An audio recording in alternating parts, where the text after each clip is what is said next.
Recording in progress. Hello there, ladies and gentlemen, and welcome to the Rock and Roll podcast. Check out this record. My name is Frank, and with me is my good buddy, Mark. Hey, Frank. And hello, listener.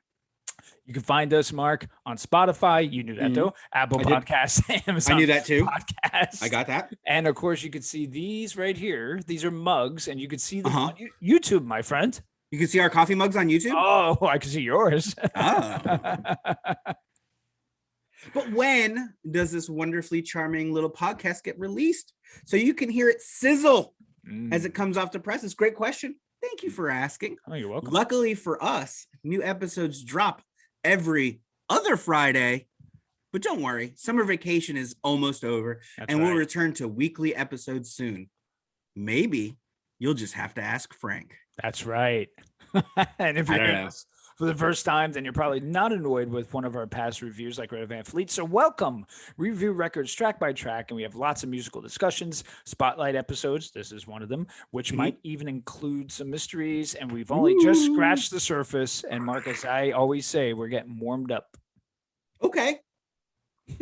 Be sure to check out our verse series where we'll pit two bands or albums or hey, even songs or hey, even children against each other and make them duke it out for what we like to refer to as total stereo. A domination. That was awesome. Thank you. I loved it. Check out our Instagram and Facebook group. Hopefully these episodes will leave you wanting more of our musical goodness and, of course, Mark's random nonsense. What? If you got a record that you want us to check out, you could drop a comment wherever you find this. Like, subscribe, give us a review. So I say this to you, Mark. New fan? New fan? What's my name? No use for a name. That's right, Mark. We're finally tackling this interesting band. And they get interesting the more you listen to them. And they become even more interesting to me in the last several years. So, I think I heard of them, Mark, on various comps back in the day. What about you? Interesting. They really caught me off guard with that quote from David Thewlis in the 1993 British dark comedy Naked. You remember that, don't you, Frank? Absolutely. On easily one of my favorite compilation albums ever, Fat Music for Fat People, Volume 3, Physical Fatness. Check out that comp. No Use for a Name was kind of quietly the highlight of all of those early Fat Music for Fat People records. And they were always such a charm. You really should go back and listen to those and realize that No Use for a Name stole the fucking show. Right. Totally. Absolutely. And I think it was Fat Music for Fat People. The first volume was the one where I heard them with Feeding the Fire. I think. So let's do some history, Mark. I think so. Actually, yeah, exactly. No Use for a Name actually dates back their inception to 1986. They were dating in 1986? Totally. Absolutely. Okay. So we have drummer Rory Koff.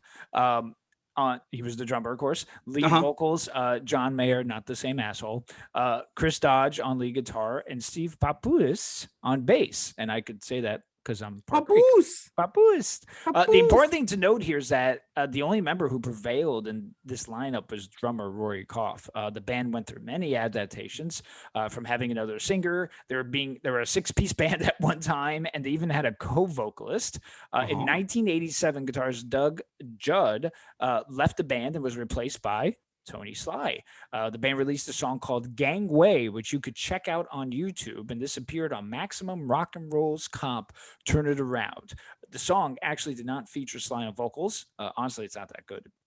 In 1988, singer Ramon Gras had a falling out with the band and left.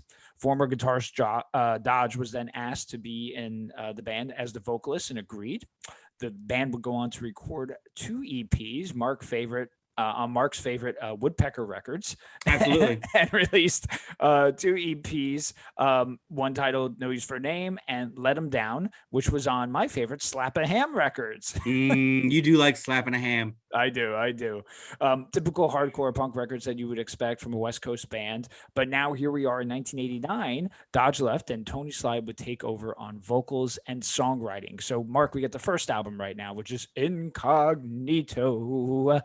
released November 16th, 1990 on New Red Archives, re-released on Fat in 2001. It's actually produced by Brett Gruwitz of Bad Religion. So that's pretty crazy.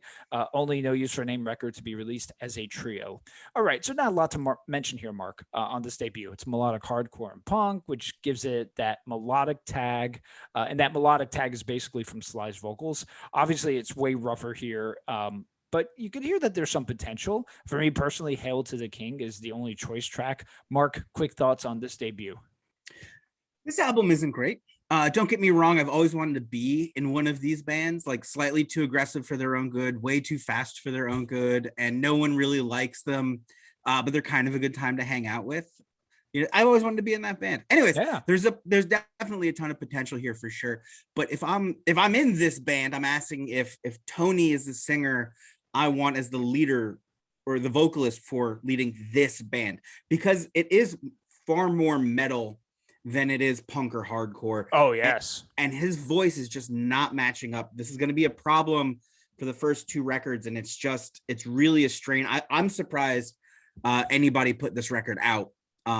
Just not because I don't think it's good. I mean, it's not good. It's a band I would have liked to have been in. It's fun. It's trashy. It's kind of got thrashy, excuse me, not trashy. But Tony is a bad singer, and it's just one of those things. I'm really surprised nobody went, cool, find another singer and we'll sign you, because it's just not good. I would say skip this unless you feel like you're going to be a completist and you want to listen to all of the albums. Yeah. In that case, hey man, we tried to warn you. There you go.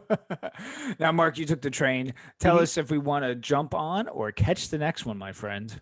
Well, Frank's referring to Don't Miss the Train, released October 23rd, 1992 on New Red Archives, re-released on Fat in 2001, and produced by none other than No Use for a Name. Now, Frank, I'm going to tell you to jump on and check it out.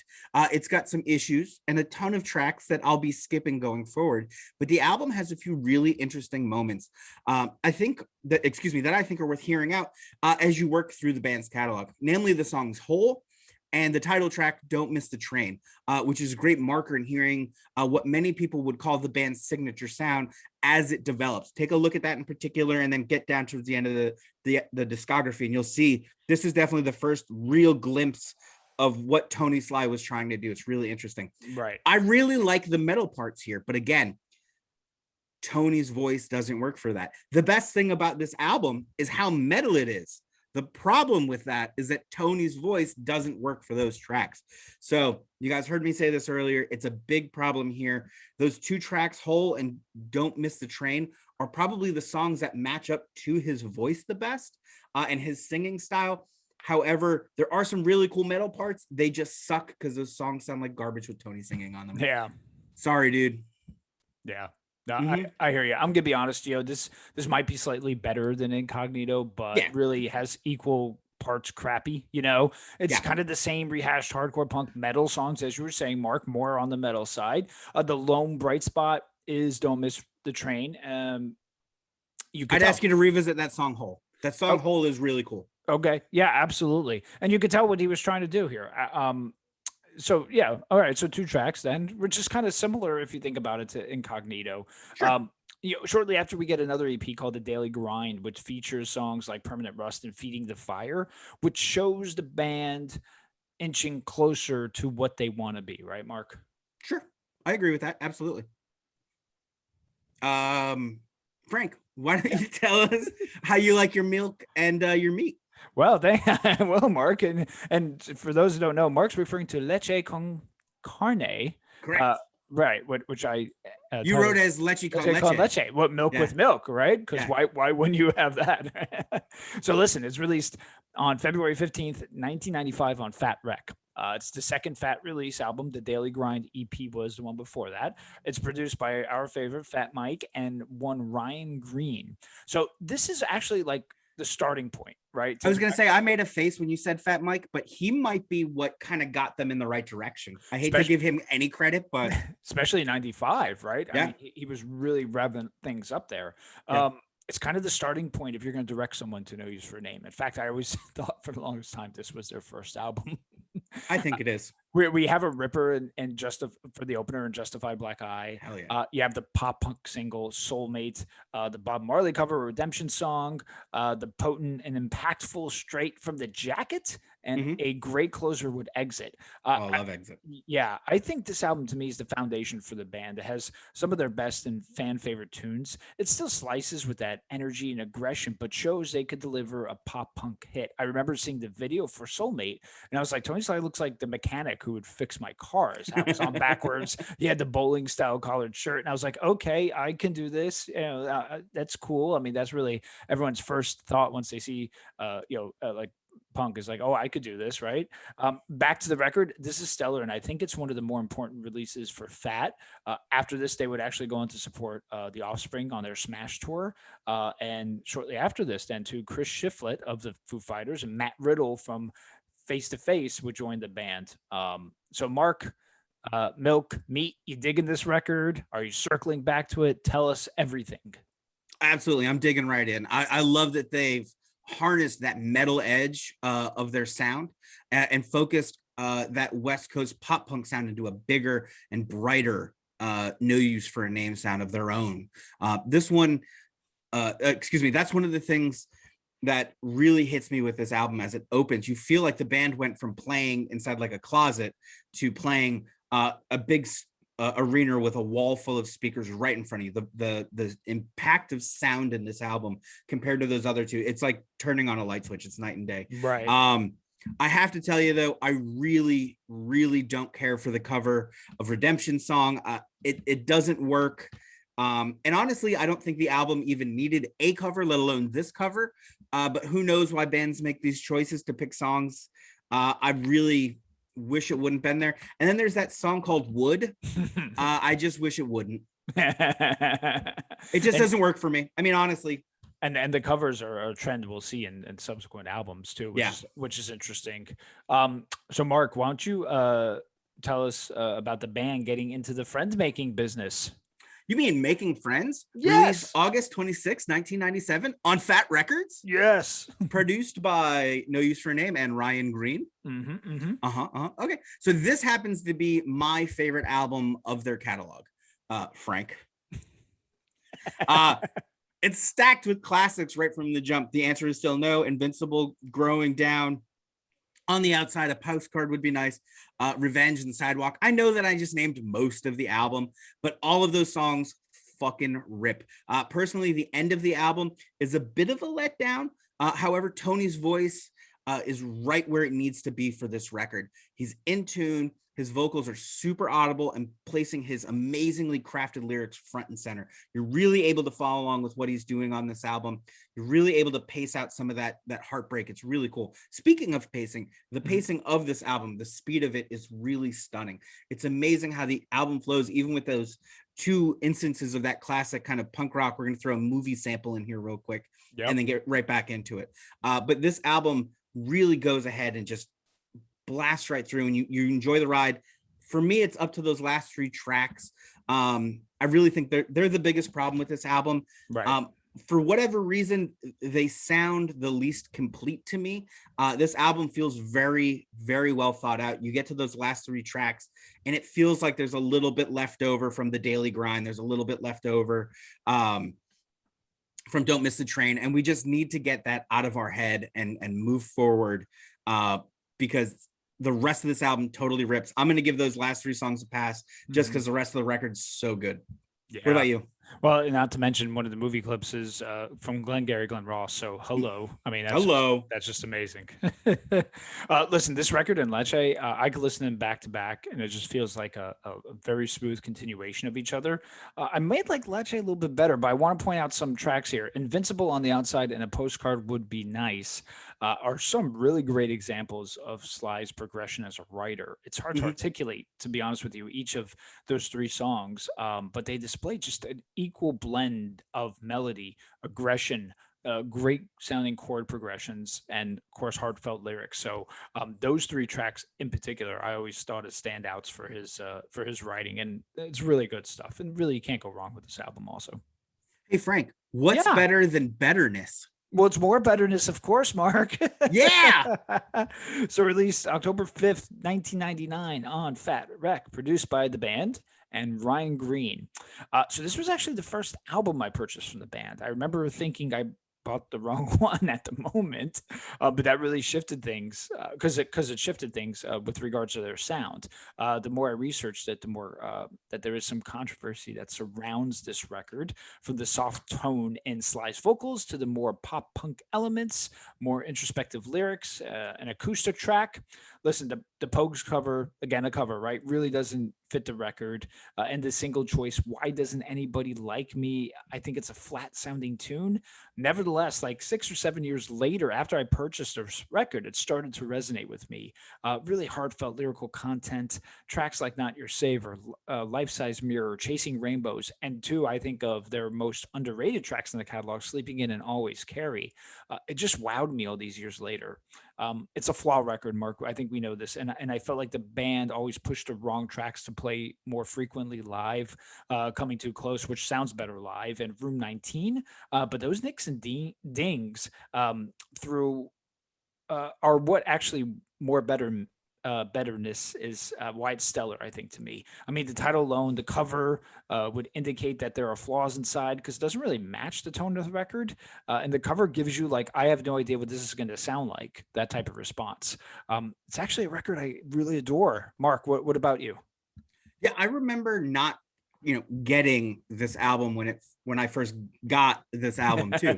And mostly I still don't, but there's a lot to unpack here. And the more I do, the more I appreciate its complexity, if nothing else. For what it's worth, I can name at least one other group that does a much shittier take on your Pogues favorite. However, I want to focus because I adore the song Coming Too Close. It might be my favorite Tony Sly song of all time. Nice. I want people to check out this album, but I want to advise people that when you do, I want you to just take your time with it, right? If you don't get it, if you go, that was fucking weird, what did they like about this? Just be cool. Give it a couple days, give it a week, listen to it again. This album will grow in front of you. Mm-hmm. There are things you're probably still not going to like, but I think that makes those parts that you do like shine that much more. I agree with what Frank said. This is a flawed record, but it's a beautiful record. I adore this record as well. Good.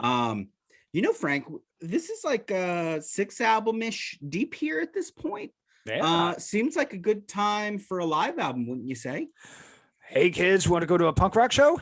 Live in a Dive. Ooh, kind of awkward. Released September 11th, 2001. Yep. On Fat Records, recorded in LA and San Francisco in November of the year 2000. Could be the downside is that release date. Yeah, it could be. Hey, look, they weren't in the plane. Don't give them too much shit. There you go. Anyways, 9/11 was an inside job. This is a series, Live in a Dive. This is a series that Frank and I'm sorry I had to get the joke out. I don't actually believe that. This is a series Frank and I both really dig, and No Use for a Name does not disappoint.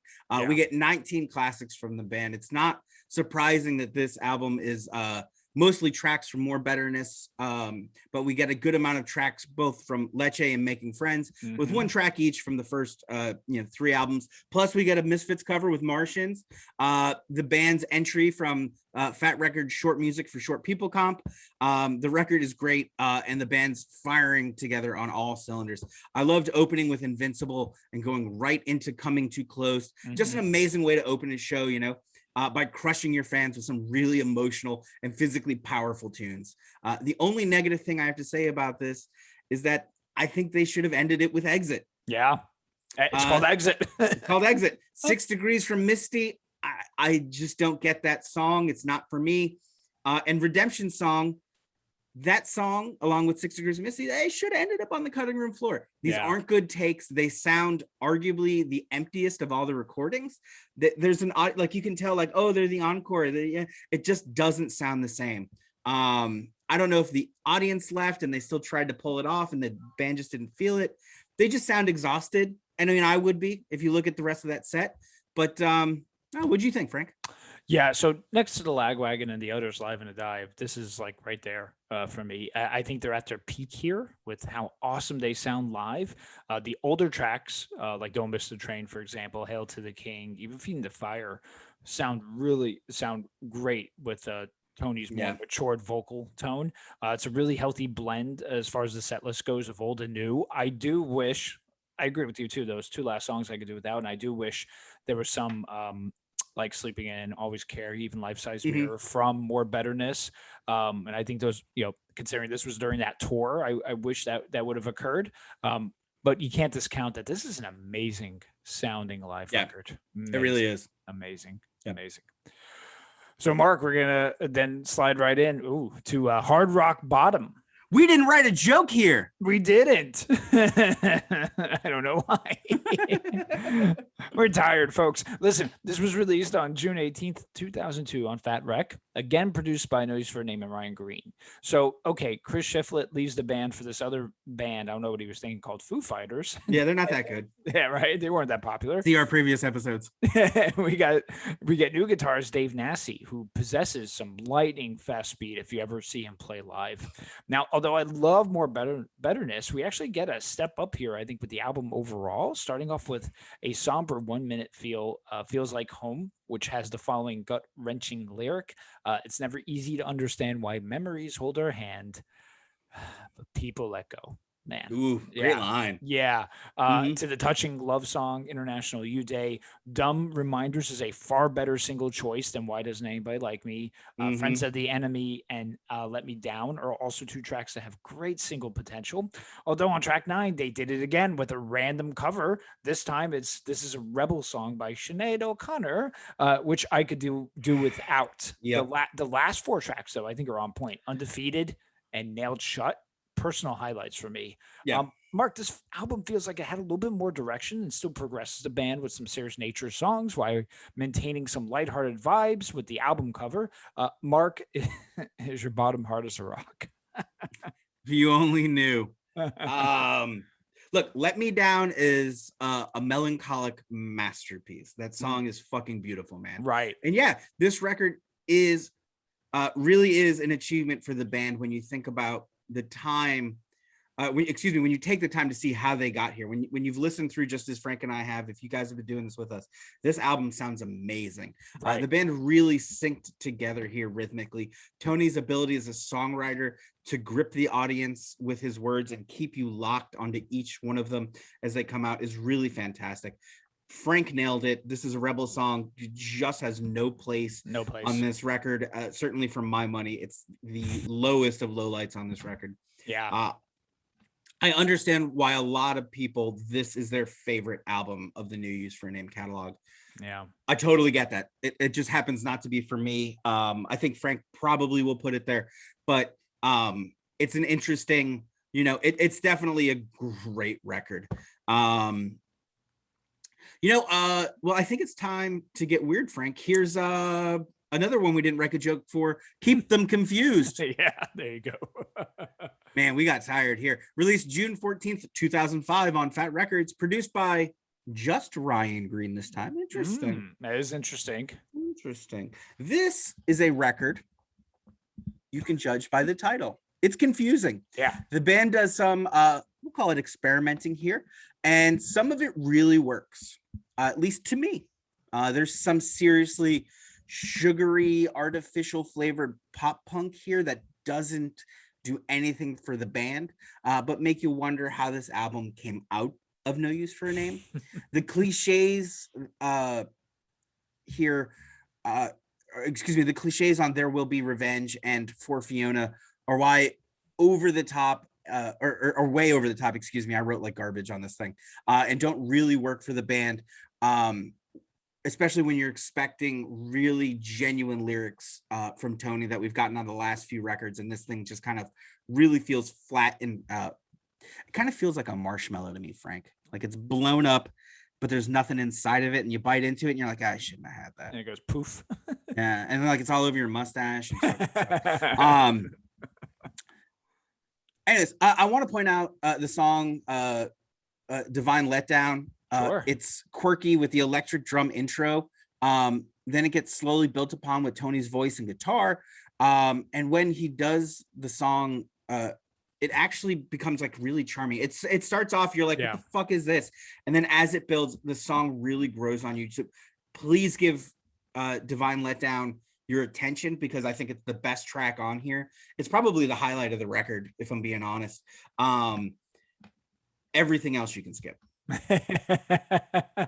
So this was another one I remember distinctively when I got it. It kept me confused at first. I thought, and actually still do, it's a slight step back from Hard Rock Bottom. Again, it's one of those flaw records, but I felt that there were gems along the way. Part 2, There Will Be Revenge. I love how For Fiona is for his daughter.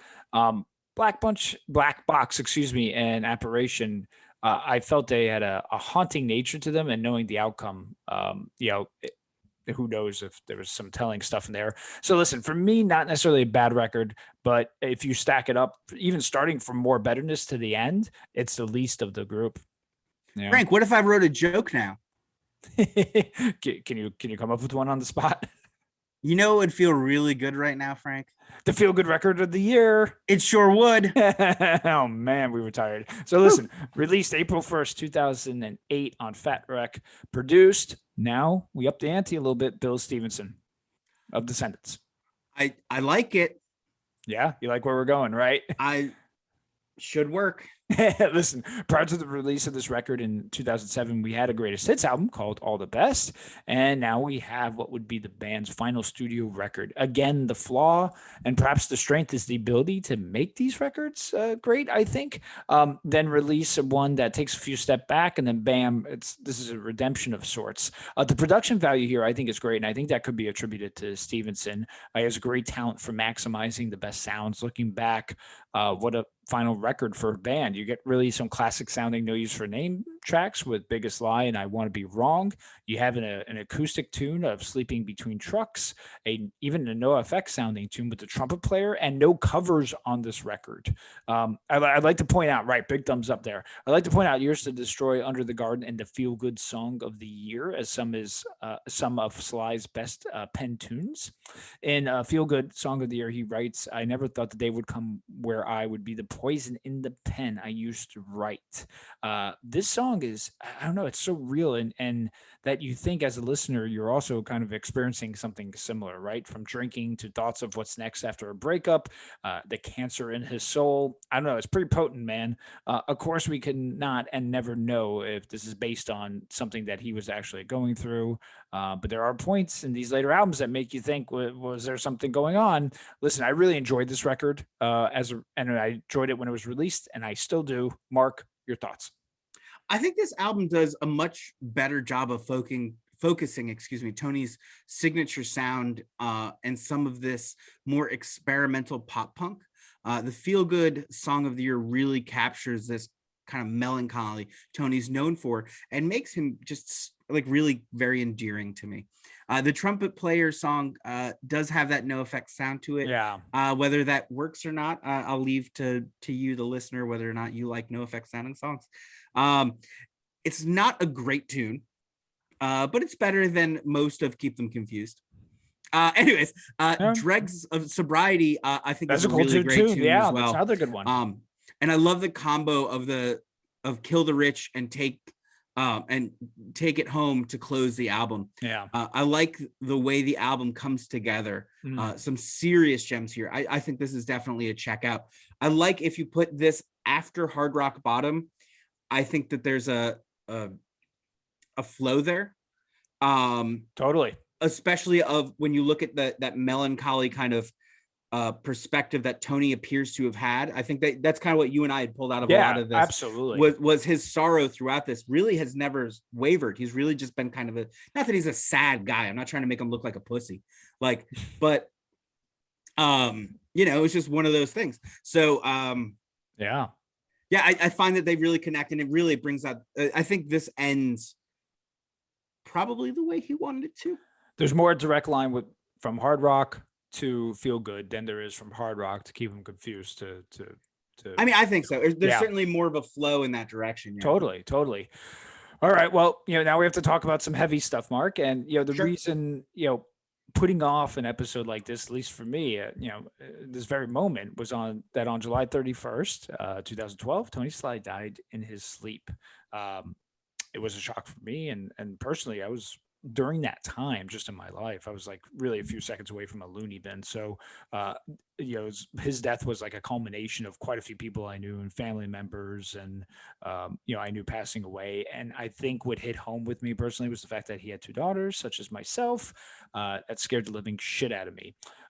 That aside, these soundtracks for certain aspects of my life were all of a sudden they felt gone. Right, Tony, wasn't just a front man of like a '90s pop punk band. He seemed like a regular dude trying to find out what's at the core and the center of life. His genuine and humble personality, probably assisted with making it feel real and as if you almost knew him. Of course, not a lot of information exists on the cause of death. If you look at videos on YouTube during that time, you can see he looks exhausted. The last acoustic show with old Joey Cape in Florida, ironically, he almost appears in pain.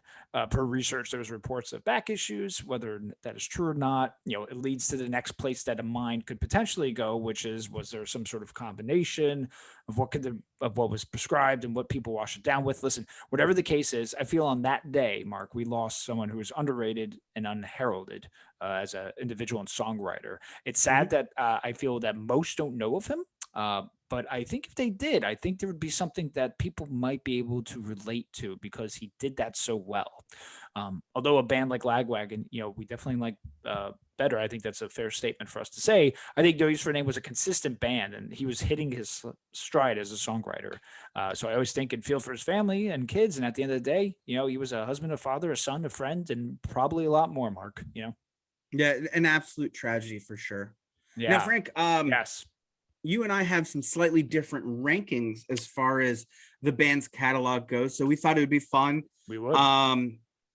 If we went through those. Now, since you're the No Use for a Name head here, if you will. Why don't I go first and then you can tell people why I was wrong and why your list is right. You got it, my man. Go ahead. Yeah. So I did include the Daily Grind in my list. But so the worst record for me, and working our way to betterness, or are we? Wait a minute. Incognito. Look, that album was not good. It was a metal album with the wrong guy singing. Don't Miss the Train. While we really get the first look of what No Use for a Name's pop punk style will be, the rest of the album just doesn't match it. Even though I think it's probably not a bad little metal album. Yeah. If we had gotten somebody writing some metal songs who could sing some metal songs for it.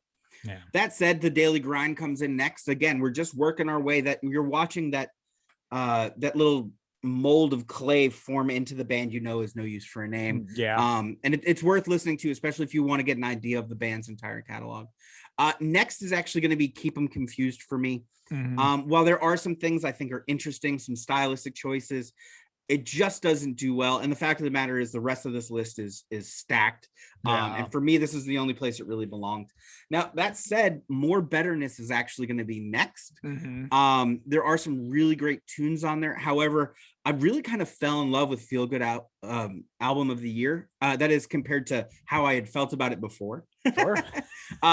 So at 6 is More Betterness, and then Feel Good Album of the Year really jumped up here. I think previously those two would have been swapped. That's why I wanted to point that out. Right. I just really, after listening to both of them, and I think because we're sitting here on the post the anniversary of his 9 years passing, the album perhaps just hit me a little harder. Sure. That said, at number 4, I've got Live in a Dive. Frank nailed it. It's a fantastic album. I hope that, I never got to see the band live, so this is the only real experience I'll have had to experience them. I hope it lives up to the truth. Number 3 for me is going to be Hard Rock Bottom. Nice. I really enjoyed the mature version of what this band's supposed to be. I think this album's really great. There's some absolute classics on this, but Leche Con Carne carries that early 90s West Coast energy. It really we really hear a lot of their sound, so that's why that comes in second for me. Yeah. And then I said it earlier, Making Friends is my favorite album. Friends. It just explodes out of the gate. Really strong record. The songwriting here is really tight, really vulnerable. That's my number one. Frank, why don't you give us your breakdown?